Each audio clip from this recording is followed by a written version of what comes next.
Last year, we also issued a clear call from our annual general meeting for freedom for political prisoners in Iran, freedom for Reza Shahabi, freedom for Ibrahim Madadi. That call was heard in Iran, translated into Farsi and reported on websites.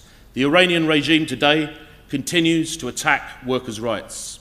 On Friday, the 15th of June, just 9 days ago, members of the Coordinating Committee to help form workers' organisations were brutally attacked at their annual general meeting in the city of Karaj. Workers and trade union activists were beaten by armed security guards, and all 60 of them of the Coordinating Committee were arrested. The Coordinating Committee is a well-known, independent labour organisation in Iran. It was formed in 2005 with the open support and signatures of thousands of workers. It is not a clandestine group. Many of its members are nationally and internationally well known, like the veteran labour activist Mahmoud Salehi, who was beaten viciously during the raid.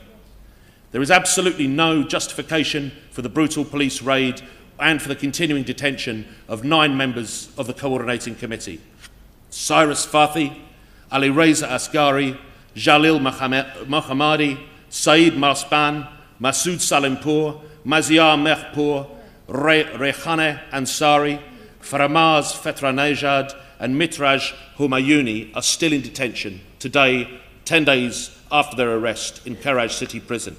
The repression by the Islamic Republic of Iran is part of their overall strategy of repression of workers' struggles in Iran against ever-increasing poverty, mass unemployment, discrimination, repression, and the government's austerity and neoliberal policies. We reiterate the call made at the annual general meeting of the RMT last year for the immediate release of all political prisoners in Iran. We stand on the side of the working class of Iran and against those imperialist forces in Britain and the West calling for war in Iran and the Middle East.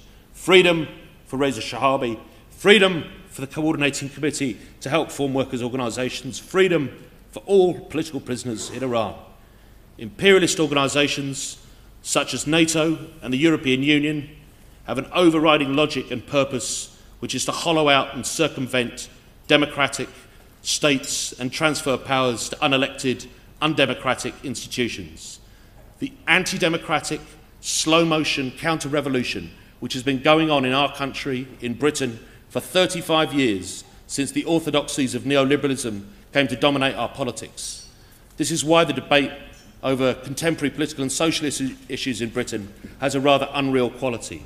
But like the English revolutionary poet Shelley's Traveller from an Antique Land, we perceive the symbols of an arrogant empire crumbling to dust before our very eyes. My name is Ozymandias, King of Kings. Look on my works, ye mighty, and despair, nothing beside remains. Round the decay of that colossal wreck, boundless and bare, the lone and level sands stretch far away. Imperialist bodies such as the EU seek to roll back democratic advances by workers. Progressive forces such as those of us sitting in this room today must respond to this threat by defending our democracy, which is your role and my role at this AGM. Ultimately, national independence is required for democracy to flourish. National independence should once again play a decisive role in the defeat of the parasitic class, which has no more interest in the fortunes of workers and their families than an economic army of occupation. As Karl Marx wrote, democracy is the road to socialism, and the battle for democracy is yet to be won, but the army of labour is crying out for the battle to be rejoined. I wish you a happy and successful conference, which is the third and final annual general meeting which I've been privileged to chair in my term as your national president. And I would finally like just to thank everyone who have been so kind to me during my term of office, and also those who haven't. Thank you very much.